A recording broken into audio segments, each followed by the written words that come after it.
John Nolan here, and what I'm about to share with you might just be one of the most paradigm shifting and mind bending videos that I have ever seen. It's the debrief of a remote viewer called Brett Stewart, and he was part of a group of 4 that were tasked with remote viewing moksha, which is the concept of transcending rebirth, death, and rebirth. Of course, it was a blind target, so they didn't know what they were viewing.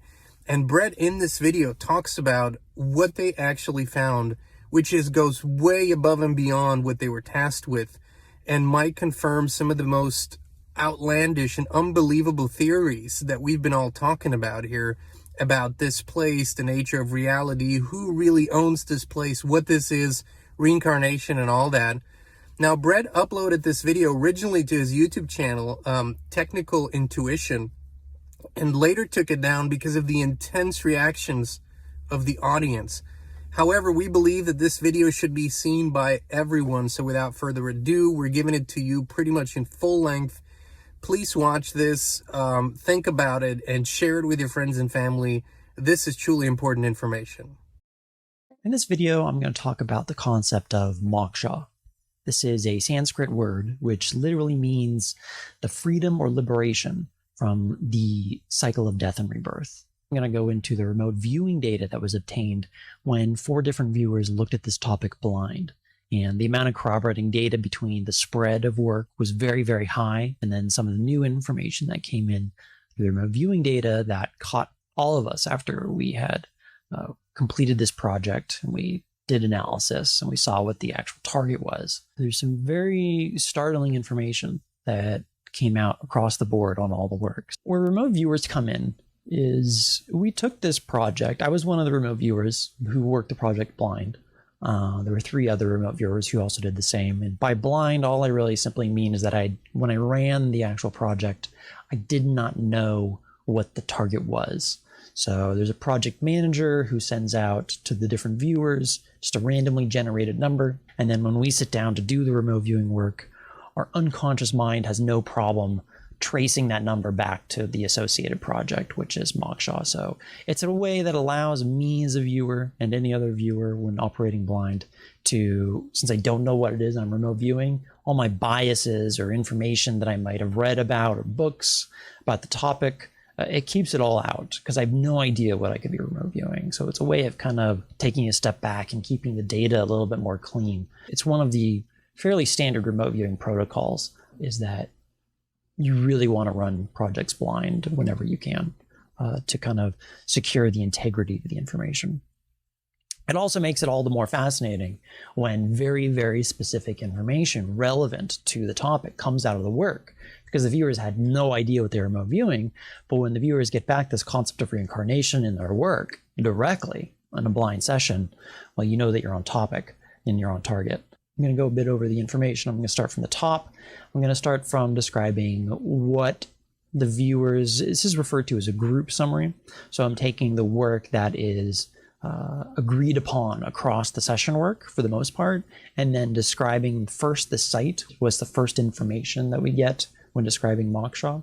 And then there's a lot of context that came in through this project. And it's once I start getting into the information, it all makes sense because it's a very complex issue. It's not something simply straightforward, which is what the religious beliefs have, I suppose, perpetuated in the past. I think if this information wasn't attained by remote viewing by me personally, done blind, done in a very rigorous manner using a structured remote viewing technique, if multiple viewers hadn't come up with the same information describing the same mechanics, the same groups that are responsible, it would probably be even difficult for me to believe in. So to begin with, I'm going to start with a description of the site, which is essentially what is surrounding the target before we jump down into specifics, and then also the contextual data that answers a number of different questions about moksha. When we originally described this site, it's a fence or a grid around a place. This acts as a barrier. It collects and traps people, things, or objects. This is actually an innocent planet that is being used in an unintended way. And this meters the flow and acts as a checkpoint and an access point for an external force. One viewer described it as similar to Hocus Pocus in a way of its energetics that the viewer wasn't familiar with. And it's occurring on a crowded planet. It's a deliberate function that acts as a cage. People have been dispersed here, and a form of perverted injustice is occurring. A third viewer described it as a large naturally formed object, like a planet, that acts as an animal pen. This is a refugee camp tucked away out of sight, and a magnetic force. It stirs, agitates, and it works in a cylindrical manner, like clockwork over a long expanse of time. In my session, my work described a planetary system that's extremely crowded and jammed. Ghostly voices are flooding into this place, and it's incredibly harrowing for them. It's a bone-chilling experience. As a viewer, when I remote viewed this, I had descriptions that it made me upset in the session. It elicited contempt for what was going on at the site. But the activity at the site was this concept of a net that's been spun, and it's an operation of catch and release on a grand scale. So there's a massive grid that exists around this planet, and it acts as a checkpoint, a waypoint or a rest stop where souls are drained, and then that in turn energizes something else. So very, very specific information about souls, about the clockwork nature over a long expanse of time, as well as this collecting, trapping, and then re-releasing. All this information came in. Okay, what's going on locally here? And the fact that it's the entire planet. The process works is that Earth is shielded by a companion object. Now, we're not sure if this is a physical thing. I mean, we're dealing with a type, if this is a technology, it's a type of technology that's so far beyond what humans can even probably comprehend. It may as well be magic. I mean, it makes sense why one viewer probably uses this word, hocus pocus. It's so far beyond his own lexicon that it may as well be magic. So whether this is a physical object or not, we're really not entirely certain. It would make sense that it's not physical, but you can make a couple different, I suppose, educated guesses. Maybe it exists in a phased state, a different dimension, where this object is, this companion object that creates this net. We're really not quite sure, but it's most likely because we don't have the vocabulary or the comprehension to even understand how it exists in this state. But so we're going to use words that we can understand, the mechanical aspect of it, the energetic aspect of it, the acting like a net, things like that. First viewer said it's a companion object to Earth. It's something that's powerful and magnetic, and it squeezes tightly around the globe. Another viewer describes it as a magnetic vice that is attached around a large place. It's a mechanical process that incorporates destructive chemicals, and an individual undergoes bombardment as they pass through this system. And the people that pass through, they feel lost. They don't have an understanding of what's going on, kind of associated with the losing of memories would make sense. But they have this desire that seems to remain consistent through them, as even though through this feeling of lost. More work describes that it's a little bit more specific. It actually gets the information point that these are souls that are being bent back towards the planet, and that the information, that the closest analogy was kind of like gravitational lensing, where if your soul is light, instead of kind of shooting off after you die off the planet, off to somewhere else in the universe, what's occurring is there's a artificial structure that is lensing or curving your light back down to Earth again. And then every time this occurs, it's constantly lensed or pulled back. It shows that this is an activity, is powering a massive rotating object that visually appears like an axle in space. It's fluctuating and absorbing energy that's created by this lensing effect. So the act of actually creating the lensing, of sending the light soul back to Earth, generates energy inside of this large structure. And it seems to be, there's chemicals that seem to be involved, at least that's our vocabulary to describe what's going on. Something's being bombarded. There's a destructive process, which I'll get into a little bit further in the work. But there's actually a fracturing that occurs to force this light, this soul, to kind of come back down to the planet again for a second, third, infinite amount of times. But ultimately, that's powering something else. So the second contextual part of the information that is described is, well, what is being done to the reincarnating souls? There's a fracturing that is occurring. So the mind, the remote viewing data specifically stated that the mind and body of a person is splayed and fractured. It's rendering them very confused and upset about their predicament. Something is being extracted and taken from them without them being conscientious of the occurrence. The analogy that was used in the work is that of bees in a box, or like a harvest of honey from bees. And that there's a honeycombing. This is kind of the trapping within the mesh that's occurring, that's going on. And then there's a third party that comes in, extracts honey out of this box, this bee box, takes it for some other purpose, and then puts the bees back into the box. And that's a very close analogy that matches what is going on here with souls. Another viewer described it as harvesting. There's a harvest that occurs when a soul goes up and then is refracted back down. More of the remote viewing work describes that there is the whole circumstance itself is referred to as toxic. The number of souls, the amount of individuals that are reincarnating on this wheel, is that creates an instability that is required for this alchemical process. Is that without this volatile planet, without volatile souls, without creating this certain type of scenario where someone's taken and you're thrown back and you have no memory, it wouldn't produce what is desired by this third party. The crowded state of Earth and the number of souls here is required to create an optimal environment to extract what's desired. The confusion and anger caused by the confinement feeds into this process. And an aspect of the individual's mind or their soul, the intelligence itself, again, it's using our language, may not be literal, it may be more metaphorical, but is that the intelligence or the mind of the soul is being fed on by an external parasitic force. And there are drawings of this in the remote viewing work that were not particularly pleasant. They're slightly grotesque. And when the descriptions of this type of thing that was doing this process, it was that were used to associate as it was something that's warped, sadistic, and twisted, that's actually doing this process. The third contextual information that was reached through this project is an answer to how did this come about? And how did this scenario even begin in the first place? How was it allowed?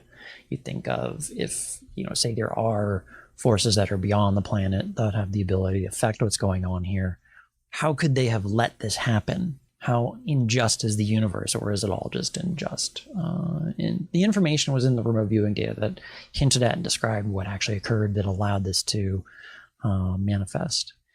What is described is that historically, in the past, is that the planet was viewed with extreme envy by an external force, and that there existed a time here where reincarnation did not exist, where there was life here, but when these individuals or when life forms died here, they weren't trapped here. They were able to leave. But the planet itself was viewed with a significant amount of envy by this outside force. And what occurred, we simply describe as a massive war. There were massive explosions. There was a huge force that was met with resistance in this particular place in the universe, and the fate of a planet was decided. Ideas of destiny, of massive war that occurred place, battle scars on the surface of the earth, things like that. But ultimately, it came to a conclusion. The period of time or the expanse of time we're really uncertain of as far as what the remote viewing data is saying. But ultimately, at the end, an armistice resolution was reached. And then there was an agreement made that both opposing sides, for a period of time at least, that there would be a truce. However, those that wanted to protect this planet, to prevent the group that looked at this place with envy, lost.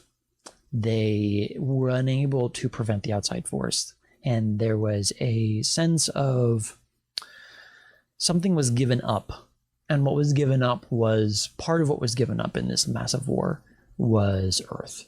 And so this is why we think that it was a much larger conflict that just had to do with this even solar system. And there was a treaty that was signed, and it was like, okay, well, we'll give you this, but you can't touch any of this other stuff over here. And there's an agreement. Part of that agreement, part of that signage, if you will, on that treaty was they signed over their protection or whatever it was, that their right to keep Earth the way it had been previously to the way we know it now. They signed it over to, okay, you can take Earth, to this outside party that looked upon it with envy. But ultimately, the reason it came about was conquest. Is that there was conquest by an external third party that came in through domination, brought about what exists here today. The fourth piece of contextual information that the project of Moksha was able to describe was, how does one achieve moksha? And while this specific aspect was not something we went too deep into, even though, moksha is the liberation from this. A lot of because of the way that a topical remote viewing search is set up is it tries to get as much information or surrounding the idea. And so we could have just completely focused directly on, okay, well, how does one achieve moksha? But we got a lot more information than just that. But the information we did get, it shows a couple different things. First of all, it shows that upon death, that the particles, we're using our vocabulary that the viewers have, whether it's actually this, it may be something else, it's the closest in the vocabulary that we can use to describe it, is that particles like cosmic dust or dark matter, something strange, a strange type of particle that we don't have a description for, becomes charged and creates an emission. It's launched out of the individual very, very quickly, like a cannonball out of a cannon, or a bullet out of a gun. And this occurs from the center of the individual's being, the central nervous. So it comes out of the central nervous system. In other remote viewing data, you actually can see this, is that if you do an event recreation or remote viewing and you do the exact moment of death, and across the board in almost all of those remote viewing sessions, you see a spiral, something is spiraling right out of the top of the head of the individual from their internal system. And when you look at that, a massive amount of energy is being expulsed. And what's being described in this session is that is essentially what the soul is. That is the release of the intelligence of the mind from the body, from the physical. And it's being sent to a place that is described as a tangled mess or a superhighway for the soul. But as the previous contextual information was showing is that there is a mechanical object around Earth that prevents a soul from reaching this highway. It seems like if you're able to reach the superhighway, you can go pretty much anywhere you want. Achieving moksha gives you access to this superhighway, and where those lead, your guess is as good as anyone else's, I suppose, at this point. But for this to work properly, to actually achieve moksha, is that the position and the angle with which you exit your body is very, very important. And the concept in the work is that it brought up the idea of how the Egyptians used to evoke an out-of-body experience, and how the angle with which the body was actually even laying was considered important to the Egyptians. And in the remote viewing work, it described that this 45-degree angle was a key element. And so it's, as the body dies, the soul needs to exit at a correct angle, lest it be trapped within the system again, and then is refracted back and then lensed back again into another body. Second piece of information that was obtained on how one achieves moksha is that it shows it as a blissful moment, but that an unseen actor unfolds something like a safety rope here. And there's a mechanism, or the device that has held this group of people hostage in a cell is, again, it's describing this broken record where they've skipped again and again and again, is that there's something like a safety rope that if you exit at a right angle, is that there's a group waiting for you to help you the rest of the way out. I would assume, at least we would assume, that it's probably the group that used to be in charge of this particular space, or in charge of this environment around Earth as far as death is concerned, but then had to give it up for what they deemed a greater good during the treaty or the armistice. And so, but they're there that if you can meet them at a certain point, they can help you out the rest of the way. The energetics leaving the body, though, is that there's a great deal of fear that's associated with this. Again, because of the reincarnation process, because you don't have any of the memory that's associated with what's going on. It's all seemingly brand new to you. And so the fear of this seems to be something that prevents most people from ever getting that. And instead, they get trapped up into the system or the device that there'll be more work. I'm laterally thinking here, but I don't want to get too off topic. Another YouTube video which I'm going to discuss is the most significant remote viewing target. And it's going to talk a little bit about this because it's very, very important. And it has to do with not going into the light when you die. But I'm not going to go too far down that road. But it seems that because of the fear from when you die, that and needing to exit at a certain angle to find that kind of safety rope where someone's there waiting for you to help you get the rest of the way out prevents most people from actually reaching it. The end of this procedure is something, the way we describe it is, it's like you've had a vice on your head for a very, very long period of time. And this vice has gone all the way down into your brain, into your mind. There's cords and cables. You didn't even realize that was occurring. That's created this environment for you to repeat these lives over and over again. And that the freedom from moksha is this device is being ripped off and taken off the top of your head.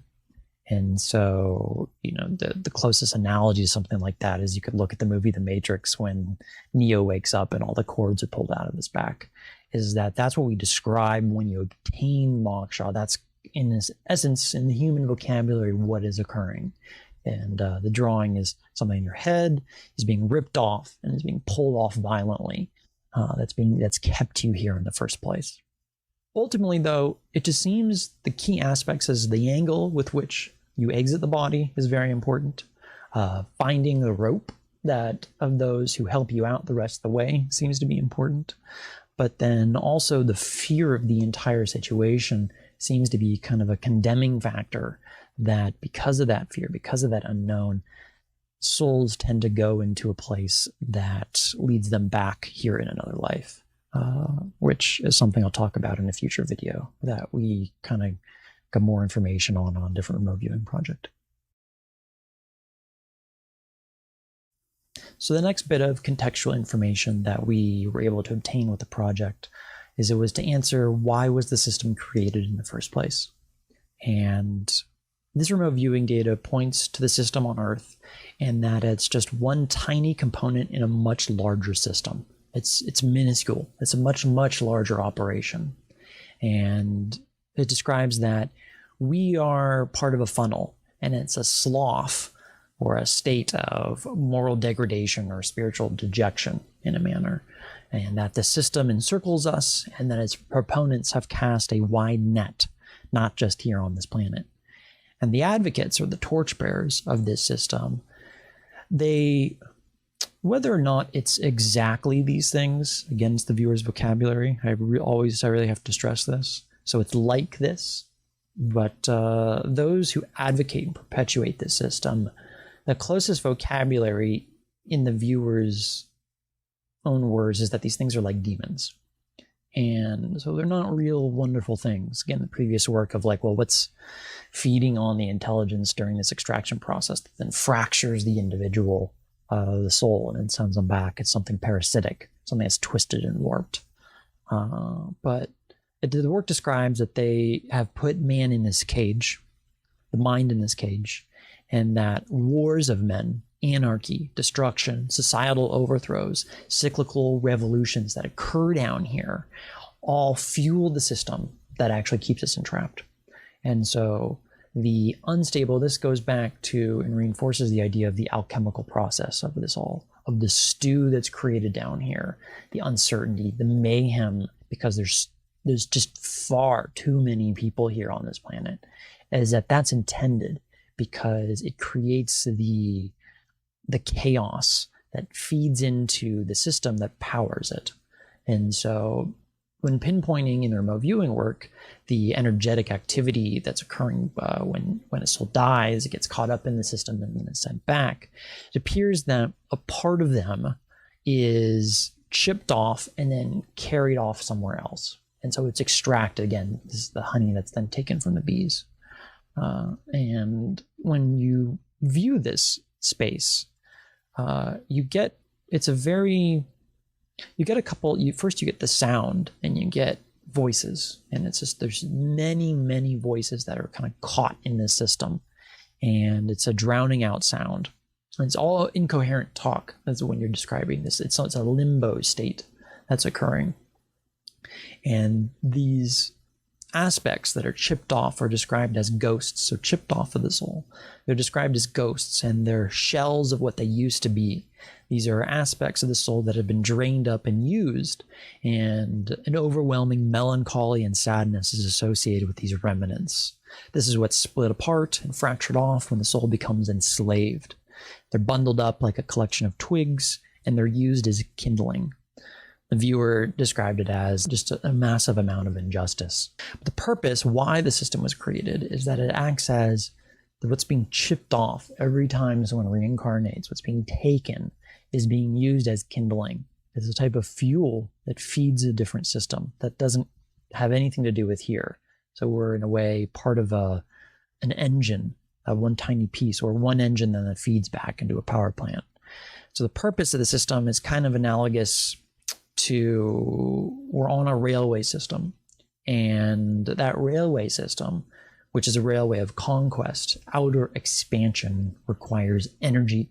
It requires oil or grease to pad the railway to continue the constant outer expansion, and that without this energy would be unable to do so. And so it needs oil to burn to travel across these large, massive expanses. But it's more than that too, because it's not just the traveling that requires the energy input or even the conquest, but it's also what is creating a space or an environment for those that are in charge of this operation to pop in and out anywhere they want along this line, along this chain.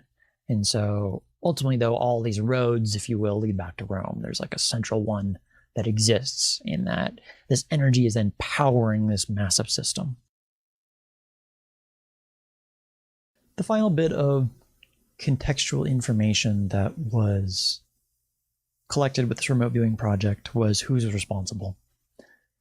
Some of the information kind of came out previously about the torchbearers, about the parasitic type of things that seem to be running it here, at least. But what agency is responsible for this? Who are the proponents of this conquest? We describe it as like a World War II supply line. Who's the one leading the forces? And we are able to describe these individuals, where they are, and why they're essentially doing this. So I'm sure there's way more reasons than we were able to pick up or even possibly even comprehend. But simplistically, we were able to describe who these were, where they were, and the general purpose. Those that are perpetuating this system is run by what we describe as a council of organic entities. And they exist and operate this from a location that is incredibly concentrated. The gravity exists in such a way, and matter exists in a state that freezes time.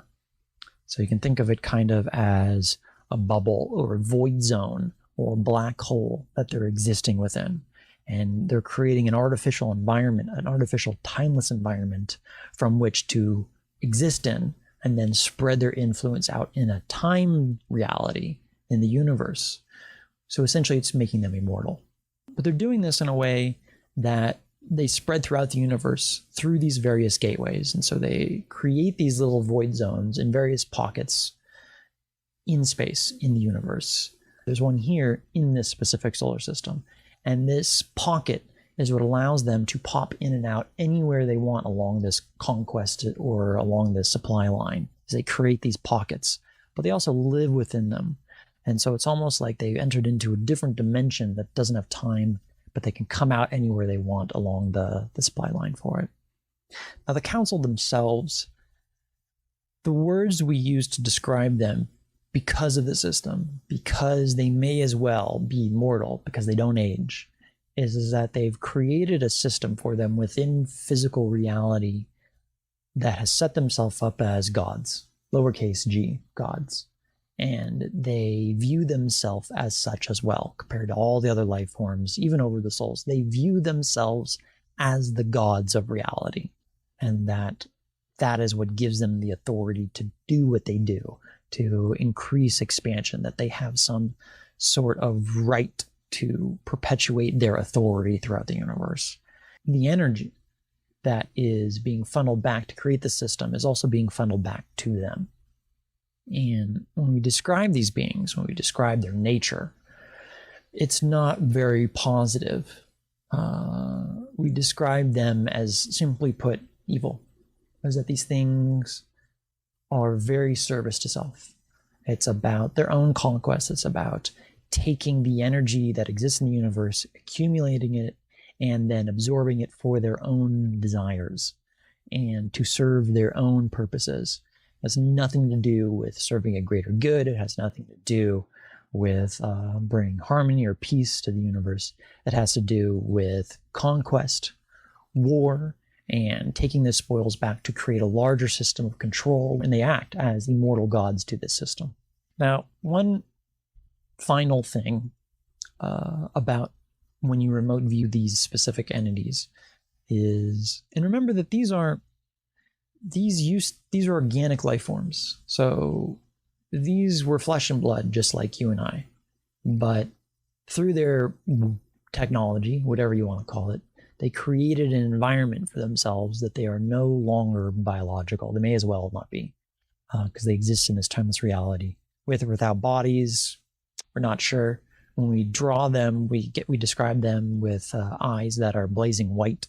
When you remote view them, they do notice you actually looking at them, but it's rather irrelevant to them. In the session that I ran when I looked at these things, I was describing kind of the nature of this being. What can happen in remote viewing occasionally is you start in real time as you're remote viewing, describing the life form, noticing you. And so you're writing down information patterns of this thing, describing you, describing it. It's very, very strange. And so what happens when you look at these things with remote viewing, if that happens, is, well, at least for me, what occurred, it was like a gorilla noticing a gnat. It was very dismissive. It was like, little mind, I don't have time for this. Why would I even consider this little mind? I have much more important things, much more grand things to think about. And so it wasn't even really an interaction. It was just like a gorilla noticing a gnat and then ignoring it afterwards.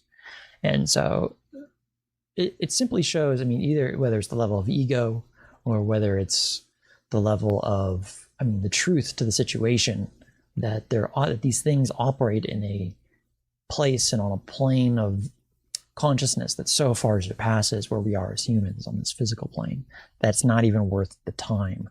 Even think about us looking at them. That's not even a concern. But these are things that they used to be physical, they used to be organic beings, but through technology, through consciousness technology, they figured out a way to set themselves up to live forever, and so they don't die. And from that space, they have an outward expansion of conquest in the universe to perpetuate a system of control, to perpetuate a system of cages around planets that keep souls locked and trapped there, so that every time they die, they have to go back, and then there's a cutting off or a fracturing off of that soul that then is collected into like a bundle of twigs to feed the system, to power the operation. And so we're essentially, souls are being used as kindling, is being used as coal for this system.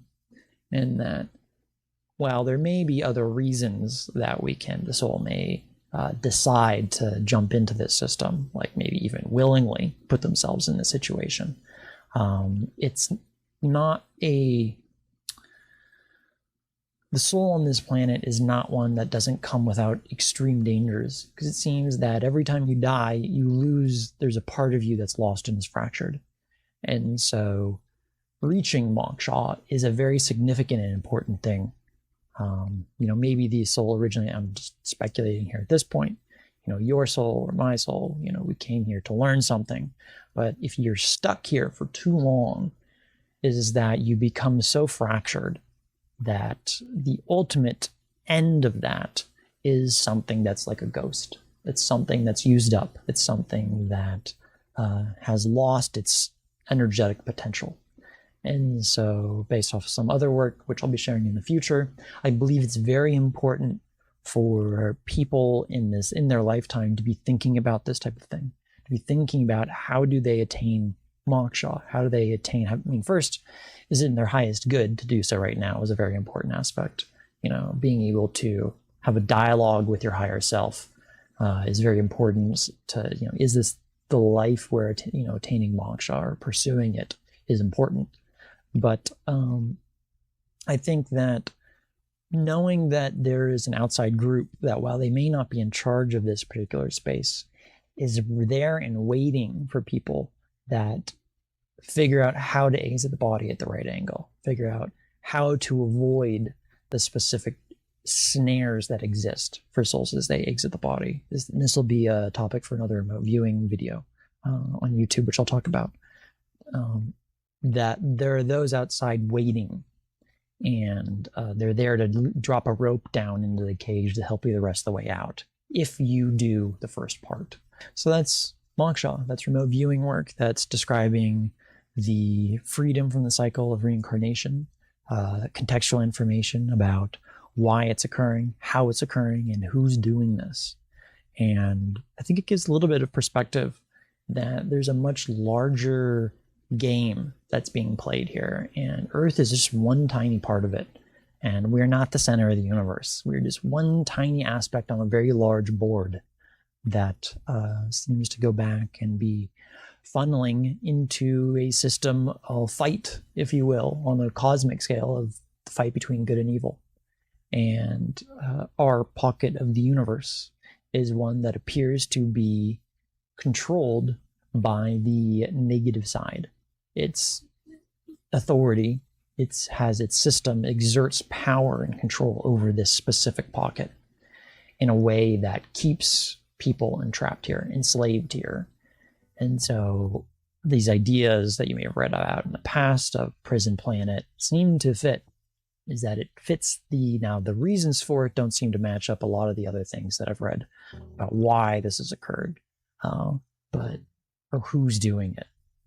The remote viewing data very clearly kind of points to that idea that souls become entrapped here, and then they are harvested here again and again like bees for honey. And until the individual figures out how to escape the system, which the out-of-body experience, being able to determine where you exit from after death, is a key role. And then also overcoming the fear of exiting, it seems to be a key role. And then looking for that rope that's dropped down for you, and really using a discerning eye, I think, in that state of life after death, that soul state afterwards, seems to be important as well. Your environment shapes everything, your thoughts, your health, your energy, but most people never question the invisible field they live in. We did, and that's when FLFE found us. It's not a product, it's a field of pure life force energy that lifts everything it touches. We now live in it 24/7, and we would love to invite you to experience it too. Start your free 15-day trial now. No pressure, no strings attached. Just the truth, resonance, and peace.